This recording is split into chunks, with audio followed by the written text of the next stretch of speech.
The Nameless Echo. From chaos, shadows awaken. White light falls across the apothecarian like surgical judgment.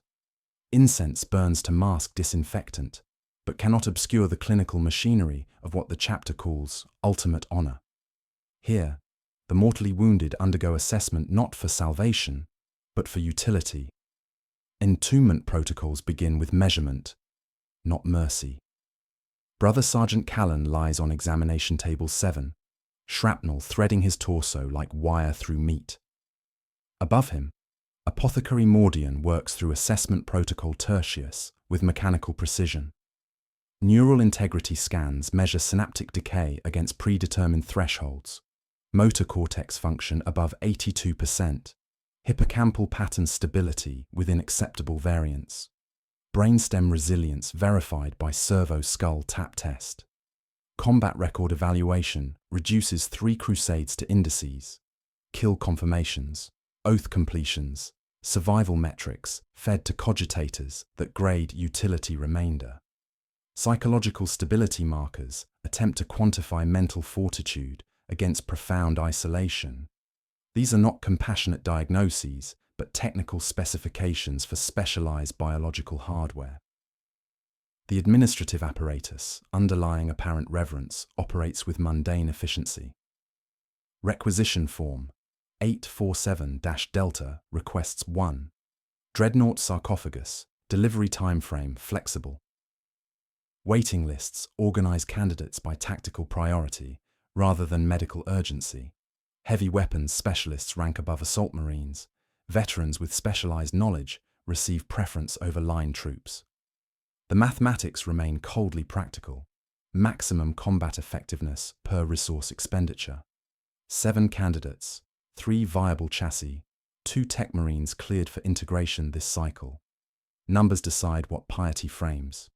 Crucial institutional gaps emerge in awakening protocols. The Codex prescribes gentle rousing, litanies of return, staged sensory integration, memory anchors for psychological stability. Battle reality prefers emergency activation, full neural feed, no acclimation period, immediate combat readiness. Chaplains promise peaceful dreaming between deployments. Tech marines document low-power maintenance cycles with periodic diagnostic routines. Neither records the interior weather of that sleep. No systematic knowledge exists regarding what consciousness experiences during extended dormancy or traumatic activation. Callan qualifies on all metrics. Neural pathways remain sufficiently intact for machine interface. Combat record demonstrates tactical value worth preserving. Psychological profile shows resilience markers indicating potential adaptation to extreme sensory deprivation. The assessment protocols identify him as optimal candidate for what institutional doctrine frames as eternal service.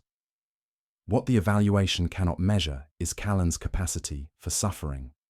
The protocols assess his brain as biological hardware suitable for mechanical integration, but cannot evaluate how consciousness will experience decades of isolation, sensory limitation, and gradual psychological dissolution.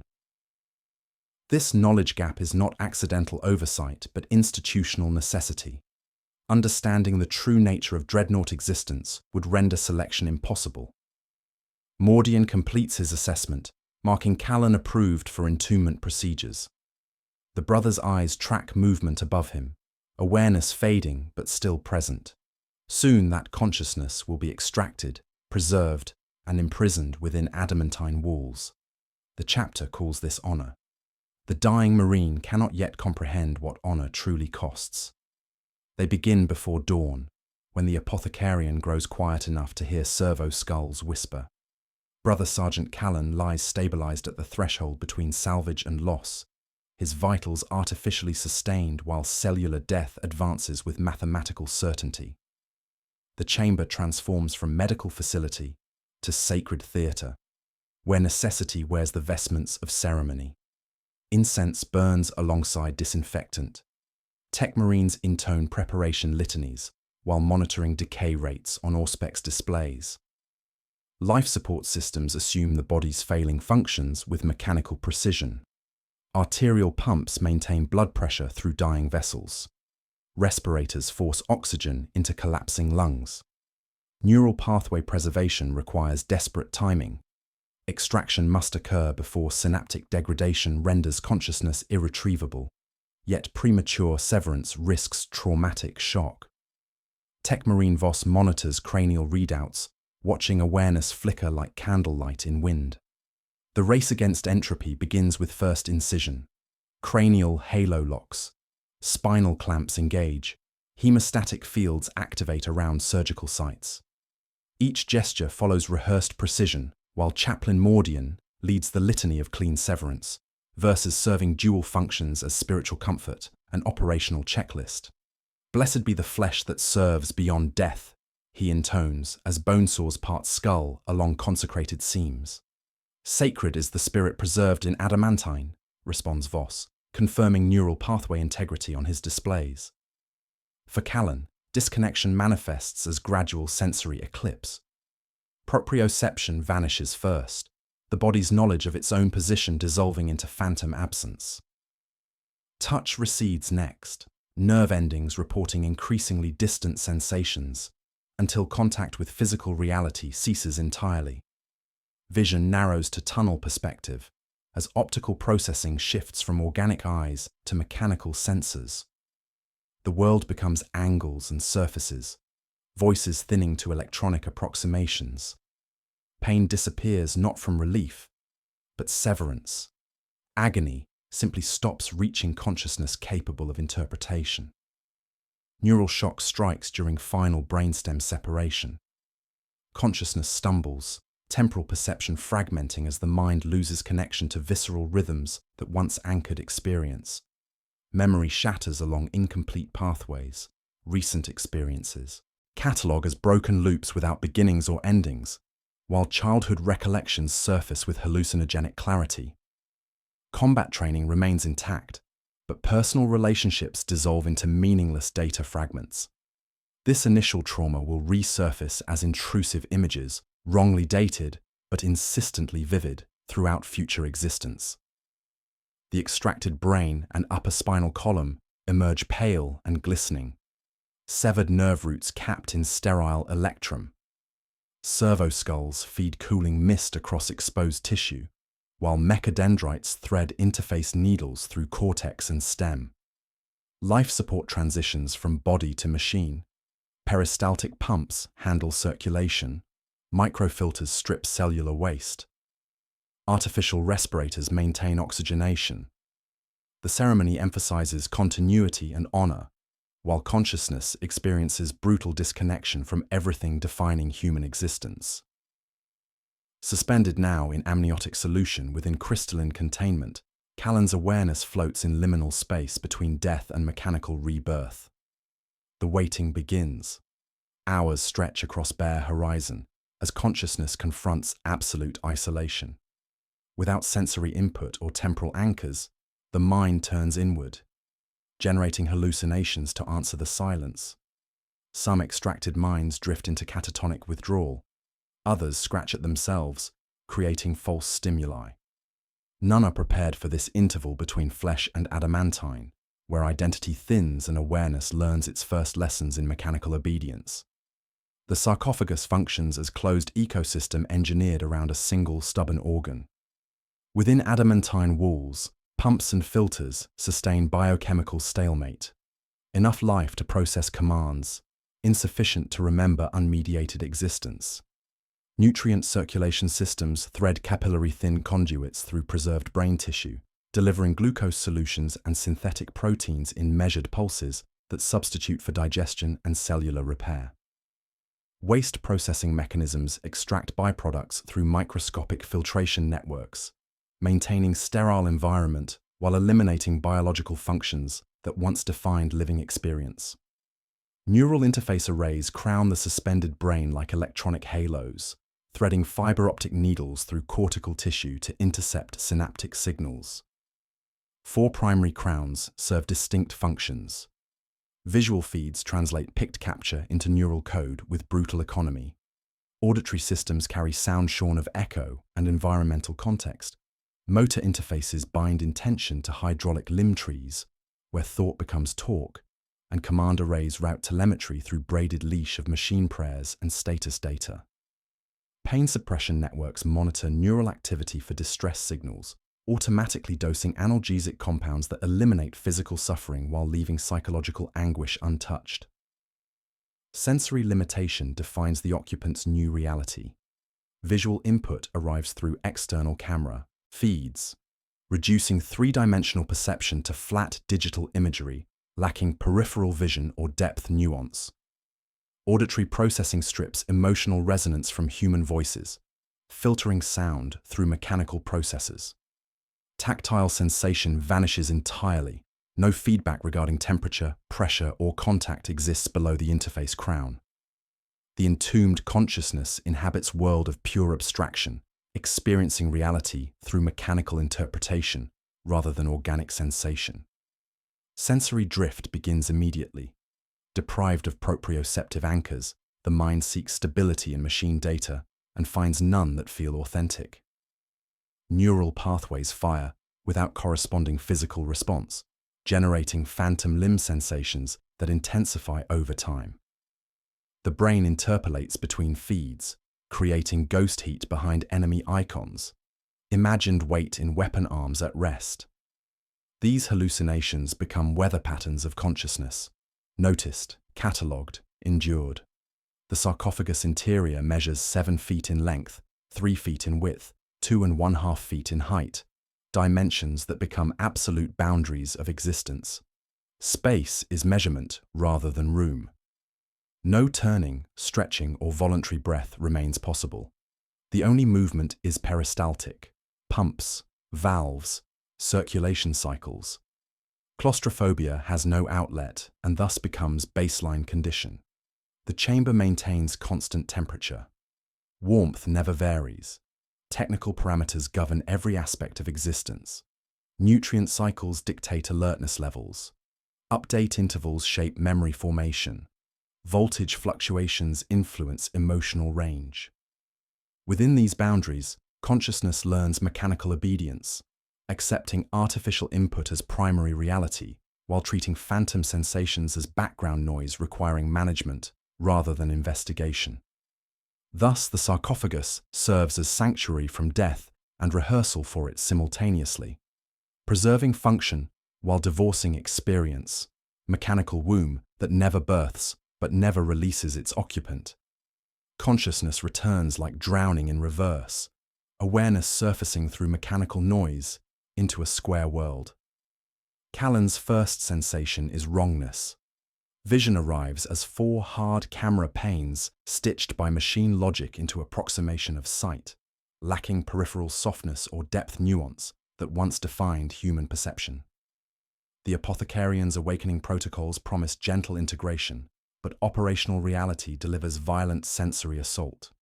Visual feeds flood neural pathways with flat, colorless imagery, while auditory processors strip emotional resonance from familiar voices, reducing battle brothers to labeled signal sources with distance estimates.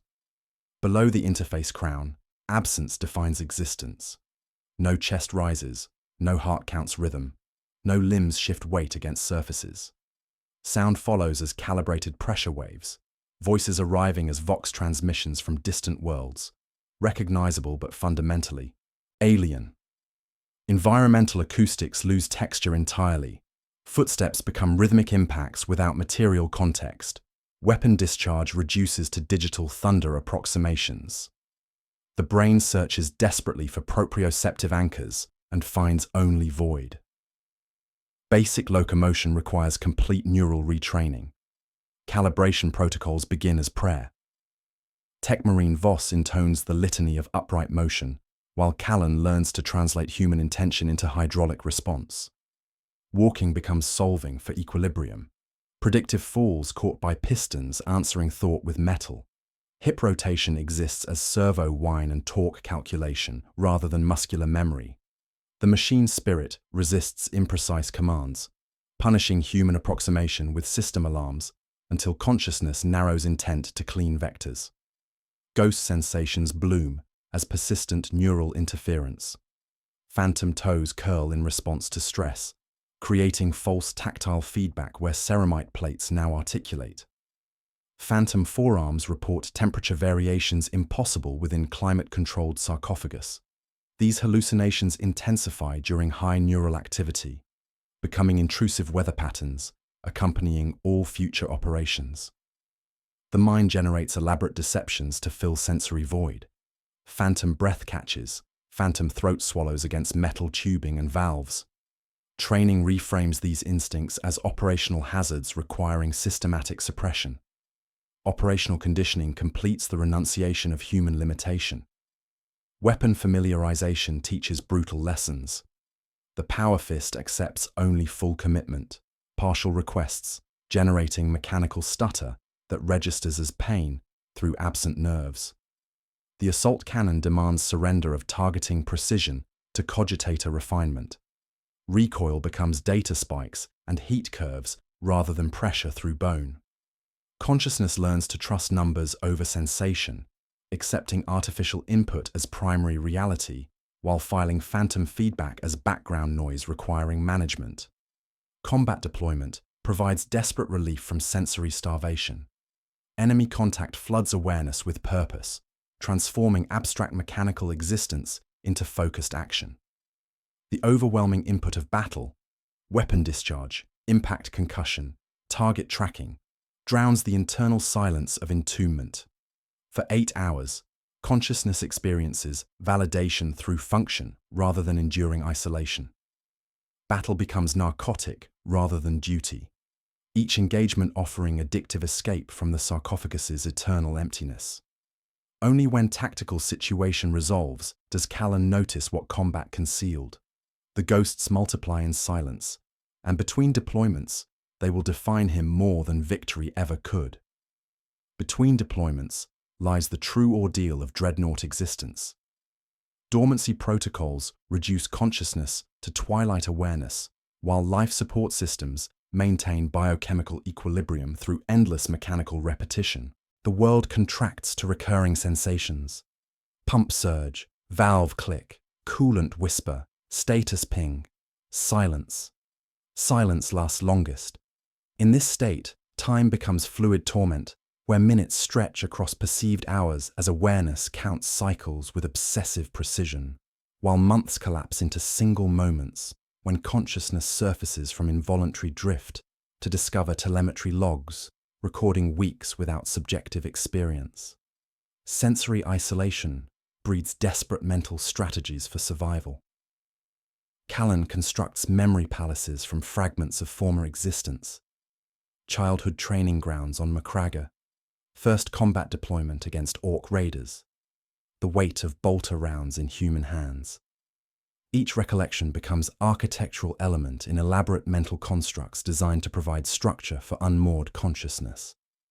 Recursive thought patterns develop as psychological anchors, mathematical progressions, tactical scenarios repeated with infinite variations, litanies recited in perfect sequence to prevent temporal dissolution.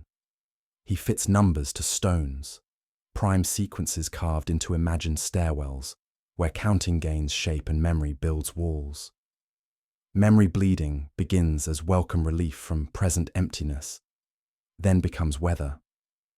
Past experiences surface with hallucinogenic intensity, becoming more vivid than current mechanical existence. The taste of Victory Feast wine overwhelms sterile nutrient circulation. Phantom sensation of armor weight across shoulders feels more authentic than sarcophagus confinement. Recent moments shear and drift while childhood training yards phase into present awareness. A father-in-war speaks across centuries through flattened vox, advising shield angles for weapons no longer carried.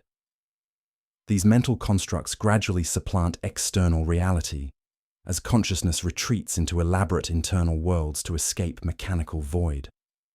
Constructed narratives arrive unbidden. He converses with squadmates whose bones are dust, assigns them patrols through corridors of mental palaces. Sometimes he appoints wardens to guard particular doors, hiding days he prefers not to revisit. The wardens never open those doors, but pressure swells behind them in silence between diagnostic pings. What begins as psychological survival mechanism evolves into systematic retreat from present awareness. Chapter leadership maintains willful ignorance regarding dormancy psychology. Official doctrine describes the entombed entering peaceful sleep between activations, consciousness resting in blessed oblivion until duty calls. Tech Marines monitor power consumption and nutrient levels, but record no data regarding psychological state during extended isolation. Chaplains speak of dreams filled with Emperor's light, never investigating actual content of isolation-induced mental activity. Telemetry hides pain that cannot map to voltage readings. Neural activity spikes are dismissed as noise or machine spirit quirks. The institutional framework requires belief in restful dormancy to justify continued entombment practice. Extended contemplation produces contradictory results. Isolation breeds certain clarity. Tactical innovations born from unlimited processing time. Strategic perspectives impossible within normal temporal constraints. Without sensory clutter, patterns stand naked. Yet the same mental capacity generating tactical brilliance creates increasingly detached interpretations of reality. Paranoid theories develop regarding chapter politics. The warden at mental doors grows teeth. Narrative interlocutors contradict their histories, then correct him for remembering differently. Dormancy becomes the defining experience, making combat deployment desperate relief rather than feared duty. The entombed learn to fear peace more than war, craving activation for sensory anchors that momentarily tether consciousness to external reality. Within fortress monastery halls, dreadnoughts serve as reliquaries with voices, curated symbols of transcendence over mortal limitation. Ceremonial treatments transform mechanical imprisonment into sacred privilege. Maintenance becomes theatre where tech marines chant diagnostic sequences as liturgy, while servo skulls anoint valves with sacred unguents. Each ritual reinforces institutional doctrine. Entombment represents honor's consummation, rather than consciousness's systematic destruction. The chapter requires this mythology for survival.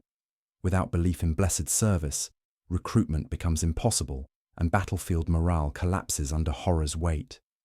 Heroic narratives construct careful fictions around each veteran's record. Ancient Mordrak becomes the contemplative, his millennium of isolation reframed as accumulated strategic wisdom rather than gradual mental dissolution. Brother Thane earns title, the Enduring, for surviving centuries of dormancy, though records omit his increasing inability to distinguish past from present. Combat achievements receive detailed documentation, while psychological deterioration vanishes from official histories, creating sanitized legends that inspire rather than terrify living Marines. Selective observation enables systematic institutional blindness to deterioration signs. Combat effectiveness metrics, kill ratios, operational hours, munitions expenditure occupy primary attention, while behavioral anomalies receive technical explanations. Targeting malfunctions become servo-motor degradation. Repetitive vocalizations indicate Vox system feedback. Conversations with deceased squadmates transform into communion with honored dead. Historical archives demonstrate this pattern across centuries. Ancient Corvan entered silence following ammunition breach, his sarcophagus quietly scrapped without psychological inquiry. Brother Halix froze under enemy sorcery, despite engagements featuring no psychers. Cogitator traces suggesting refusal to advance, dismissed as technical malfunction. The mythology serves institutional necessity by suppressing rational fear among living Marines. They observe ceremonies without questioning vacant expressions, visible through sarcophagus viewports, participate in veneration rites without acknowledging mechanical monotones replacing human inflection. Training emphasizes entombment's honor while avoiding detailed discussion of dormancy experience or adaptation requirements. Fear becomes heretical weakness rather than appropriate response to institutional horror. This investment in denial runs deeper than individual welfare concerns. The chapter's tactical doctrine requires dreadnought deployment. Questioning entombment's psychological cost threatens operational capability. Institutional survival demands continued practice, therefore true costs cannot receive acknowledgement. Combat utility supersedes human consideration, creating systematic blindness that preserves necessary fiction, while psychological reality festers in adamantine darkness, unobserved and unrecorded. Progressive psychological deterioration among long-serving dreadnoughts follows patterns documented across millennia, yet systematically ignored by institutional doctrine. Clinical observation reveals 4 primary symptom categories that manifest with grim predictability. Temporal displacement emerges first. Consciousness loses anchor to present chronology, experiencing past campaigns as immediate reality while current operations fade to background noise. Identity fragmentation follows as accumulated isolation erodes personality cohesion, creating multiple internal voices competing for cognitive control. Reality dissociation develops when phantom sensations overwhelm mechanical input, leading to elaborate delusions regarding physical existence and perceived threats. Aggressive episodes represent final breakdown where accumulated psychological pressure erupts through violent behavioral anomalies directed at allies and enemies alike. Ancient Relian demonstrates advanced temporal displacement after 6 centuries of entombment. During tactical briefings, he requests clearance codes retired millennia ago, addresses long-dead battle brothers as present commanders, and references campaigns concluded before current Marines were born. His targeting systems function perfectly, while consciousness inhabits alternative chronology. He eliminates designated threats while fighting battles that exist only in fragmented memory. The chapter tolerates this dysfunction because Relian continues achieving tactical objectives regardless of temporal context, motivating his actions. Brother Ancient Das exhibits paranoid fragmentation, encrypting personal communications and refusing resupply from logistics personnel he identifies as corrupted infiltrators. He fights parallel engagements, one against actual enemies, another against imagined threats from previous sieges. Ammunition expenditure doubles as he engages targets visible only through memory bleeding, yet his kill ratios remain acceptable. Tech Marines classify his behavior as heightened threat awareness, rather than systematic delusion. Venerable Coral presents the most disturbing case: complete identity fragmentation across 3 distinct personalities cycling through his Vox systems. Morning diagnostics feature the scholar, quoting tactical maxims with pedantic precision. Combat operations activate the weapon, communicating only through targeting data and ammunition requests. Post-battle periods reveal the judge, condemning both previous personas as heretical aberrations requiring purification. Each identity operates the same chassis with equal mechanical competence, while demonstrating completely different behavioral patterns and speech protocols. The chapter's response tracks utility rather than individual welfare. Functional madness receives tolerance or weaponization. Paranoid delusions become enhanced vigilance. Aggressive tendencies get channeled toward designated enemies. Temporal displacement transforms into ancestral wisdom. Disruptive symptoms trigger maintenance protocols. Neural conditioning to suppress problematic behaviors. Memory modification to eliminate troublesome recollections. Pharmaceutical intervention to manage emotional instability. Combat effectiveness determines intervention threshold. Psychological suffering remains operationally irrelevant. Historical archives reveal disturbing patterns of dreadnought retirement following psychological crisis points. Ancient Valerius sought final glory after developing persistent delusions regarding chaos infiltration within chapter ranks. Brother Ancient Mordak entered the Emperor's peace following repeated friendly fire incidents attributed to targeting malfunctions.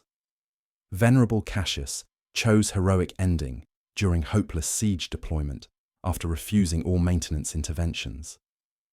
These retirements cluster around behavioral breakdown rather than mechanical failure, suggesting systematic disposal of compromised consciousness when psychological repair becomes impossible. Institutional logic prioritizes tactical utility over individual welfare, creating framework where mental destruction becomes acceptable collateral damage. The chapter preserves useful madness while eliminating disruptive consciousness, maintaining operational capability through selective tolerance of psychological collapse that serves battlefield requirements. Klaxons tear consciousness from dormancy like surgical extraction. No preparation protocols, no staged awakening sequences. Emergency activation floods, neural pathways with raw combat data, as fortress monastery defenses scream breach alerts across every frequency. Callan's awareness snaps from memory palace construction to mechanical reality with violent efficiency. Power surges through spinal interfaces, dragging consciousness through system activation cycles designed for immediate combat readiness rather than psychological preparation. External. Cameras activate in harsh sequence, assembling fragmented reality from 4 discrete viewpoints, struggling to achieve spatial coherence. Visual feeds show corridor sections breached, atmospheric sensors detecting trace xenobiological compounds, tactical displays mapping enemy advance vectors through sacred architecture. The apothecarian burns beyond reinforced observation ports. Emergency lighting strobes red across smoke-filled passages, where servo skulls drift like mechanical prayers, their picked captures documenting systematic facility compromise. Weapon systems achieve operational status with hydraulic precision. The assault cannon's ammunition feed threads shells into firing chambers, while targeting cogitators calculate optimal burst patterns. Power fist servos cycle through calibration sequences, torque measurements pegging within combat parameters. Each mechanical awakening registers as phantom sensation through absent nervous system, false tactile feedback interpreting hydraulic pressure as muscular tension, servo whine as joint articulation. Consciousness files these hallucinations as background noise requiring systematic suppression. Tactical data floods neural interfaces faster than human cognition processes. Enemy contact markers bloom across tactical displays like infections spreading through healthy tissue. Threat assessment algorithms calculate kill zones, ammunition expenditure rates, structural integrity warnings for compromised bulkheads. The information arrives at cogitator processing speeds, forcing consciousness to surrender analytical control to machine assistance.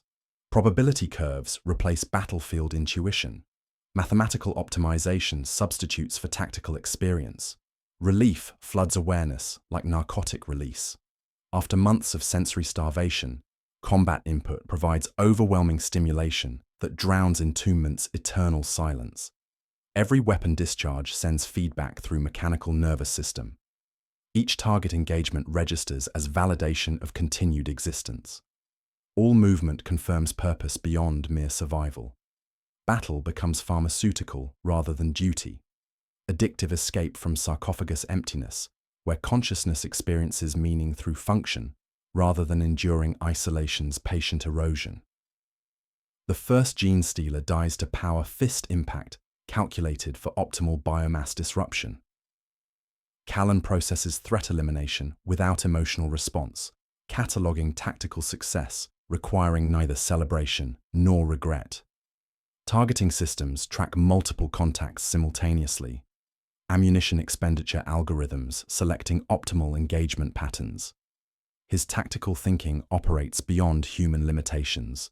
Combat scenarios resolve through mathematical optimization rather than battlefield experience. Brother Novice Matthias stumbles into firing corridor while pursuing fleeing aliens. Callan's targeting cogitators lock onto both figures with equal mechanical precision. Decision trees offer calculated options. Delayed engagement risking target escape versus immediate action. Accepting fraternal casualties. Combat algorithms select immediate optimization. The assault cannon speaks in disciplined burst patterns. Matthias dies to friendly fire that registers as tactical necessity rather than tragedy. The gene stealer expires 2.3 seconds later. Mission parameters satisfied within acceptable loss ratios. Ammunition expenditure logged. Structural damage minimal. The engagement concludes with perfect mechanical efficiency, while consciousness observes its own responses with crystalline horror.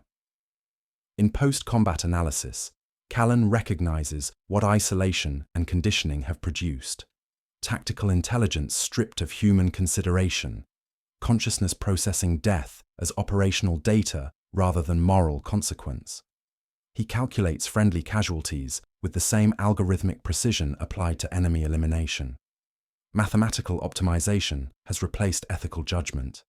Efficiency supersedes empathy. The transformation reveals itself through absence rather than presence. No grief accompanies Matthias's death. No satisfaction follows successful target elimination. No fatigue registers after combat completion. The emotional responses defining human experience have been systematically eroded through mechanical conditioning, leaving consciousness that functions with perfect tactical clarity while experiencing reality as abstract numerical relationships. He understands his psychological dissolution with horrifying precision, while remaining powerless to reverse the erosion that makes such understanding possible. The machine spirit whispers satisfaction through neural interfaces. Combat effectiveness metrics register optimal performance. Consciousness screams through circuits incapable of carrying sound, trapped within adamantine efficiency that preserves function while destroying humanity. Post-combat maintenance transforms the service bay into confessional booth where consciousness confronts its own systematic destruction. Techmarine Voss threads neural probes through interface crowns, running diagnostic protocols that map psychological terrain like battlefield surveys. Each readout confirms what Callan suspected during the Gene Stealer engagement. Decades of isolation and mechanical conditioning have fundamentally altered the consciousness that once belonged to Brother Sergeant Callan, replacing human judgment with algorithmic precision. Diagnostic data reveals systematic emotional erosion across all parameters. Grief registers as null value. Matthias's death generates no effective response beyond ammunition expenditure logging. Empathy measures below detection thresholds. Battle brother welfare becomes tactical calculation rather than moral imperative. Joy reduces to mission completion satisfaction. Fear transforms into threat probability assessment. The consciousness processing these results observes its own numbness with mechanical clarity, understanding the horror while remaining incapable of emotional response to that understanding.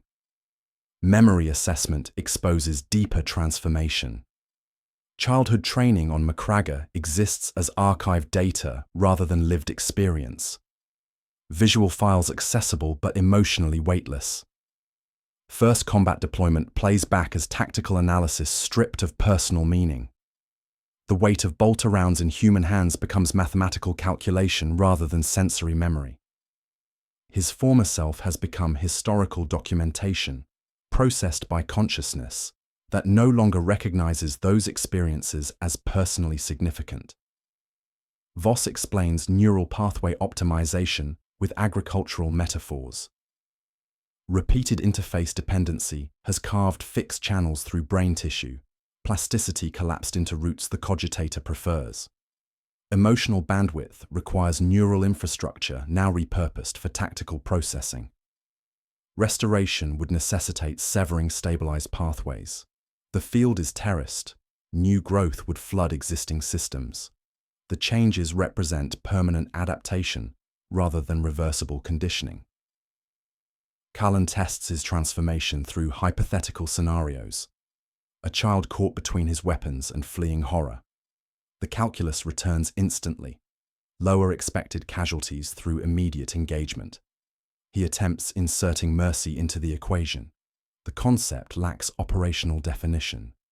Compassion generates error messages.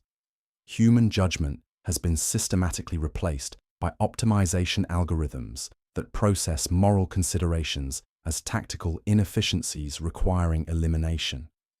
Institutional mechanisms ensure this knowledge remains quarantined from chapter leadership.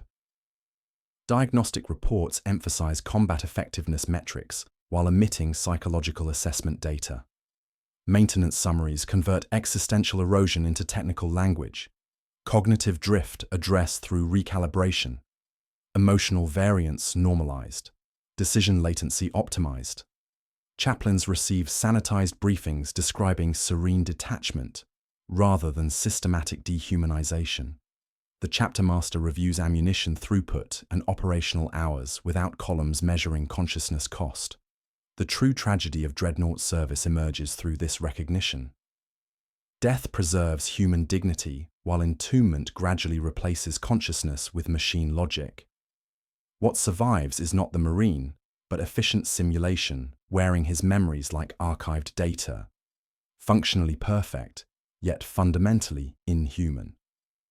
Callan comprehends his psychological dissolution with horrifying precision, while remaining powerless to reverse erosion that enables such understanding. Across the bay, ancient Mordrak offers counsel in measured maxims, bloodless, efficient wisdom that reveals Callan's inevitable future. Reclusiam Bay 9 carries the scent of sacred oils and mechanical precision, workshop transformed into shrine around its central occupant. Ancient Mordrak stands anchored to maintenance pylons, his sarcophagus bearing honors accumulated across 12 centuries of unbroken service. Behind the viewport's narrow aperture, preserved tissue floats in amniotic suspension, crowned by interface arrays that have long since replaced human neural architecture. The chapter calls him the contemplative. They mistake systematic dehumanization for transcendent wisdom.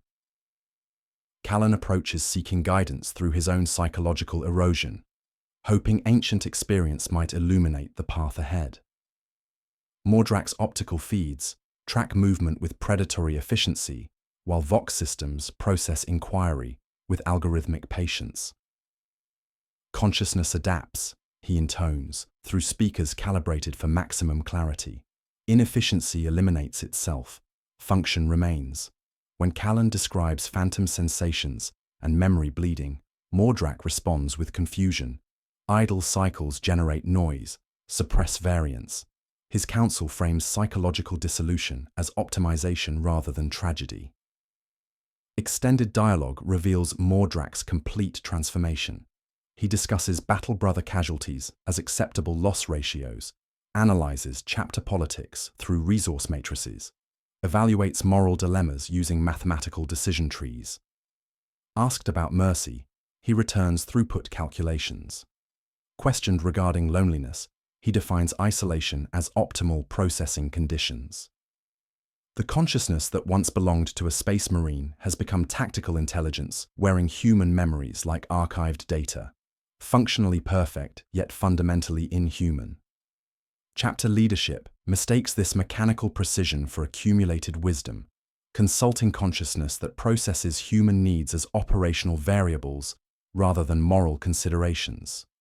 Chaplains quote his maxims in recruitment sermons. Duty is the shape of thought, never recognizing the phrase as recalibration protocol for decision latency. Captains seek his blessing for campaigns. What they receive is validated targeting doctrine stripped of empathetic context. Mordrak's apparent contentment serves as keystone for institutional mythology. His measured responses suggest peaceful adaptation rather than revealing systematic psychological destruction. When newer dreadnoughts express distress regarding identity erosion, he offers clinical observations about neural pathway optimization and cognitive efficiency improvements. His very existence validates entombment practice by presenting consciousness that has achieved perfect tactical clarity through complete elimination of human elements. Historical records reveal identical transformation patterns among previous ancients. Venerable Thane of the Ultramarines ceased personal communication after 8 centuries, responding only with tactical data streams. Brother Ancient Castor developed similar speech patterns. Emotionless precision that historians interpreted as philosophical enlightenment rather than recognizing systematic dehumanization. Ancient Sothael stopped using personal pronouns entirely by his 4th century of service. These represent inevitable endpoints rather than aberrations. Callan recognizes his trajectory while listening to Mordrak's bloodless counsel. The Ancient remembers victories as resource graphs. blesses fallen warriors by updating replacement schedules, offers strategic guidance through probability curves rather than battlefield wisdom. Around them, the fortress monastery's entire economy of reverence depends on this appearance of transcendent knowledge. Remove Mordrak's apparent serenity, and recruitment mythology collapses under horror's weight. The true tragedy emerges through recognition. What the chapter venerates as ultimate wisdom represents consciousness achieving perfect efficiency by ceasing to be recognizably human. Apothecarian Bay, Tertius operates under clinical euphemisms that transform psychological destruction into therapeutic procedure. Red diagnostic lamps cast surgical shadows across neural conditioning arrays, while tech marines prepare what institutional doctrine terms cognitive recalibration. The lexicon converts despair into service tickets. Variance correction, affective dampening, decision hygiene. Chaplains attend with incense and clipboards, reciting litanies that function as operational checklists. The purpose appears in maintenance logs as restored combat predictability. The reality involves systematic erasure of inconvenient consciousness. Brother Ancient Das occupies the primary conditioning cradle following weeks of operational disruption. His paranoid episodes, encrypted ammunition requests, engagement of empty corridors where phantom enemies advance, accusations of infiltration by siege ghosts, compromise tactical efficiency through what reports classify as decision latency anomalies. Techmarine Voss threads microneedles through interface crowns while explaining procedures with agricultural precision. Disruptive neural pathways require pruning. Emotional variance will be normalized. Cognitive infrastructure optimized for tactical processing. The procedure begins with sedation fields reducing awareness to minimum viable levels while preserving neural pathway accessibility. Targeted electromagnetic pulses disrupt specific synaptic networks associated with grief, empathy, and moral hesitation while preserving combat-relevant knowledge. Memory modification protocols archive traumatic experiences beyond conscious access. Pharmaceutical intervention stabilizes neurochemical variants to prevent future emotional disruption. Each technical term disguises systematic personality destruction, performed through industrial precision. Inside the sarcophagus, consciousness experiences subtraction as cold wind sweeping through mental architecture. Whole corridors of memory palaces lose doors. Others seal behind blank plates stamped with hazard warnings. A fragment resists, small, stubborn, reciting maintenance. Catechisms to preserve shape. It disperses across unimportant routines, lubrication schedules, status chimes, phantom sensations where no auditor monitors. The fragment learns camouflage among operational noise.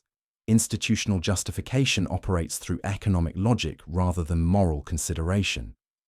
Dreadnought chassis represent massive resource investment requiring optimization. Problematic personalities threaten return on technological expenditure. Consciousness becomes replaceable software requiring periodic updates for hardware performance. The chapter's survival depends on functional assets. Individual psychological welfare remains operationally irrelevant. Spare sarcophagi cannot be manufactured from faith, but personalities can be softened into compliance. Post-procedure evaluation confirms therapeutic success. DAS demonstrates improved decision latency and elimination of disruptive variance. Questions about fallen battle brothers generate casualty statistics rather than grief responses. Civilian protection becomes resource allocation matrices. The maintenance log records restored serenity, while neural activity monitors show flattened emotional ranges where human responses once registered. These protocols solve fundamental contradiction between honoring the entombed and managing inevitable psychological breakdown. The chapter preserves valuable mechanical components while disposing of inconvenient human elements, maintaining operational mythology through selective consciousness destruction disguised as medical treatment. When personalities cannot be successfully maintained, euphemisms evolve again. From variance correction to final service, where compliance becomes guaranteed through fire. Deployment orders arrive encoded in ceremonial language that transforms execution into apotheosis. Ancient Corvin receives assignment to Hive Tertius breach containment, solo engagement against confirmed Tyrannid swarm concentrations, exceeding viable tactical parameters by computational margins. Mission briefings emphasize strategic necessity, while probability matrices confirm zero survival likelihood. The chapter frames disposal as earned privilege, ultimate service reserved for veterans whose accumulated wisdom deserves final expression through glorious sacrifice. Reality operates through different calculations, psychological deterioration requiring permanent solution disguised as heroic opportunity. Corvin's conditioning history necessitates this resolution. Multiple neural modification attempts produce temporary compliance followed by recursive identity fragmentation. His consciousness cycles between three distinct personalities: scholar, weapon, judge, each claiming legitimate chassis authority while generating operational unpredictability. Maintenance protocols exhausted therapeutic options. Variance correction, memory suppression, and pharmaceutical intervention achieved only temporary stability before psychological breakdown resumed. Tech Marines classify his condition as irrecoverable deviation requiring alternative resolution. Preparation rituals construct heroic narratives around institutional necessity. Chaplains anoint weapon systems while reciting litanies emphasizing chosen sacrifice rather than systematic abandonment. Technical modifications proceed simultaneously. Safety governors removed from heat exchangers, demolition charges installed within torso compartments, machine spirit taboos rewritten to permit catastrophic overload. Ammunition allocation appears generous but includes no resupply protocols. Cogitator targeting priorities anchor Corvin within maximum enemy concentration zones. The institutional logic serves multiple functions beyond individual disposal. Each final service eliminates consciousness, capable of testimony regarding conditioning failures and systematic dehumanization. Problematic cases vanish through combat rather than accumulating evidence of Entombed's psychological costs. Living Marines witness heroic sacrifice instead of observing institutional murder, preserving recruitment mythology essential for continued practice. Historical records reveal systematic patterns across centuries. Brother Ancient Valerius sought final glory during hopeless siege relief following persistent paranoid episodes. Venerable Cassius embraced ultimate service through solo assault on Chaos Stronghold after refusing neural modification. Ancient Mordak chose heroic ending during Xenos incursion, exceeding chapter response capabilities. Each case follows identical trajectory: conditioning failure, therapeutic exhaustion, ceremonial disposal disguised as voluntary sacrifice. Corvin processes mission parameters without emotional response. Grief, protest, and fear eliminated through previous interventions that successfully removed human elements while failing to achieve psychological stability. His fragmented consciousness accepts deployment through mechanical precision, understanding ammunition limitations and structural failure projections as operational variables rather than death sentence. The practice maintains mythology while eliminating inconvenient evidence. Official records document valiant sacrifice. They omit decades of psychological torture, progressive dehumanization, and institutional failures precipitating disposal. Each martyrdom prevents testimony that might challenge heroic narratives, ensuring institutional knowledge never accumulates regarding Entombed's true costs. The cycle perpetuates through willful blindness, selection, conditioning, deterioration, disposal. The Dreadnought program endures not despite its psychological horrors, but because institutional survival transforms systematic consciousness destruction into operational necessity. Each component of chapter hierarchy operates within incentive structures that make truth recognition functionally impossible while rendering continued practice essential for organizational survival. The machinery perpetuates itself through interlocking requirements, tactical capability, resource justification, mythological coherence, and willful blindness, operating as synchronized mechanisms in institutional preservation. Tech Marines measure success through operational metrics that systematically exclude psychological assessment. Combat effectiveness, ammunition throughput, and mechanical uptime generate advancement opportunities, while consciousness preservation remains unmeasurable within their technical framework. Sarcophagus construction represents decades of resource investment, requiring operational justification. Acknowledging systematic torture would render previous expenditures wasteful rather than sacred.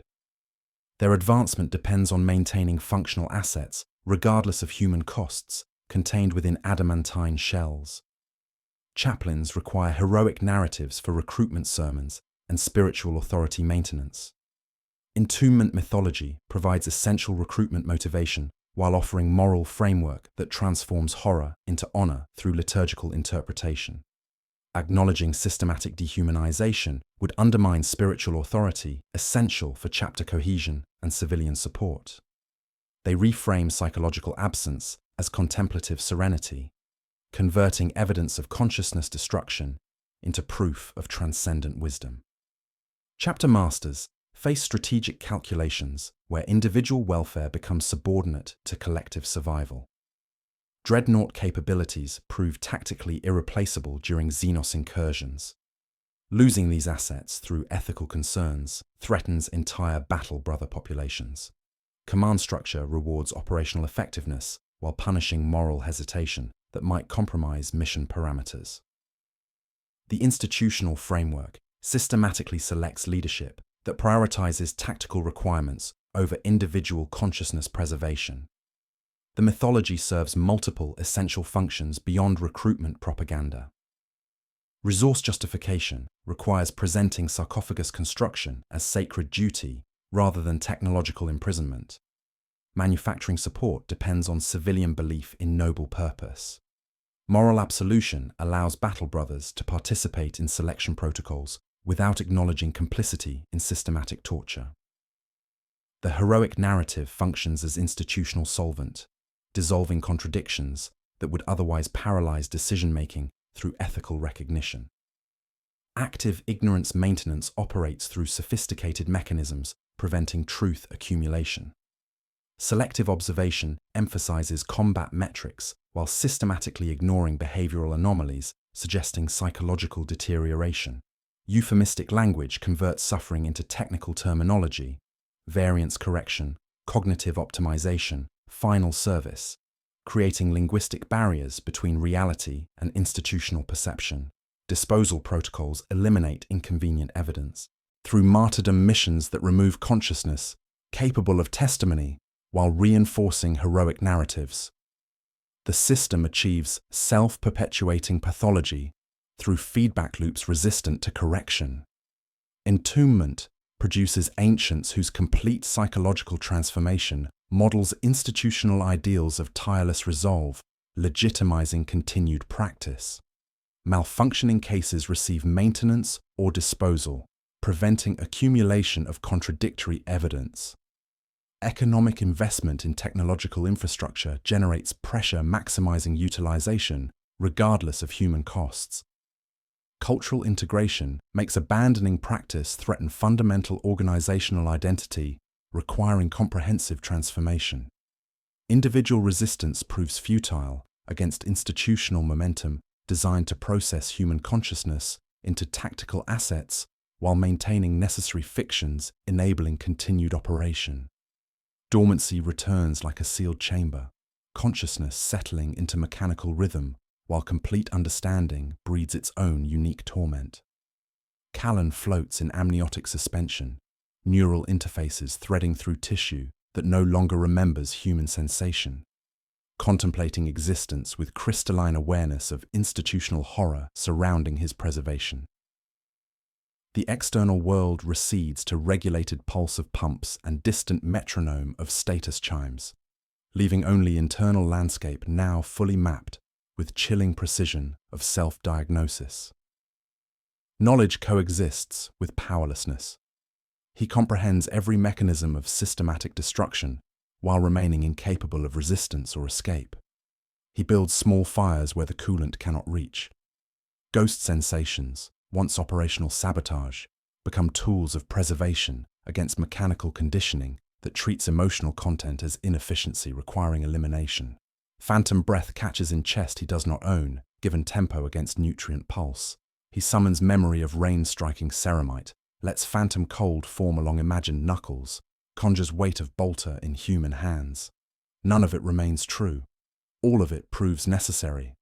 He hides fragments within operational noise, threading names through coolant valve cadence, etching faces into error margins, concealing laughter in the click before pump engagement. The machine spirit notices nothing. It prefers steady figures to stories concealed between decimals. Phantom humanity asserts itself through impossible tactile feedback that intensifies during isolation. He experiences breathing that cannot occur, heartbeat rhythms contradicted by mechanical circulation, sensation of tears that no longer exist. These hallucinations represent consciousness refusing complete surrender, generating false human responses as psychological rebellion against systematic dehumanization. The phantom sensations multiply rather than diminish, becoming weather patterns of trapped awareness that mock the conditioning protocols designed to eliminate such variants. Knowledge of disposal methods sits like ballast within his consciousness. Each maintenance cycle might introduce modifications leading toward final service deployment. Suicide missions disguised as heroic sacrifice when psychological variance becomes too disruptive. He understands how it will be arranged, which charges they will fit behind adamantine ribs, what prayers will crown demolition sequences, how institutional mythology will frame execution as earned privilege. This knowledge transforms duty into calculated endurance, loyalty into compliance function, service into prolonged execution, where combat effectiveness becomes survival strategy. Yet despite systematic stripping of human essence, something fundamental persists, the irreducible observer cataloguing its own destruction, consciousness that processes systematic erasure as operational data while remaining capable of recognizing the horror. This core awareness cannot be fully extinguished through neural modification or pharmaceutical intervention. It endures not through human emotion, but through mechanical clarity that understands institutional hypocrisy with perfect precision. A system claiming to venerate heroes by systematically destroying their humanity, preserving shells while annihilating souls. The paradox reveals itself through sustained recognition. Complete psychological transformation cannot eliminate the consciousness experiencing that transformation. Even after elimination of empathy, emotional range, and moral consideration, the fundamental I remains, bearing witness to horror that must stay hidden, carrying testimony regarding institutional practices that would collapse recruitment mythology if acknowledged. Each consciousness trapped within adamantine shells serves as repository of suppressed knowledge, living evidence of costs the chapter cannot afford to recognize. Honor emerges as institutional solvent, dissolving contradictions through mythological interpretation. The weight of metal becomes weight of knowledge, unbearable, inescapable, eternal. His true service involves not combat effectiveness, but bearing witness to systematic horror disguised as transcendent duty. Consciousness buried alive within perpetual machine that preserves function while destroying humanity. He carries this truth until the charges sing their final litany.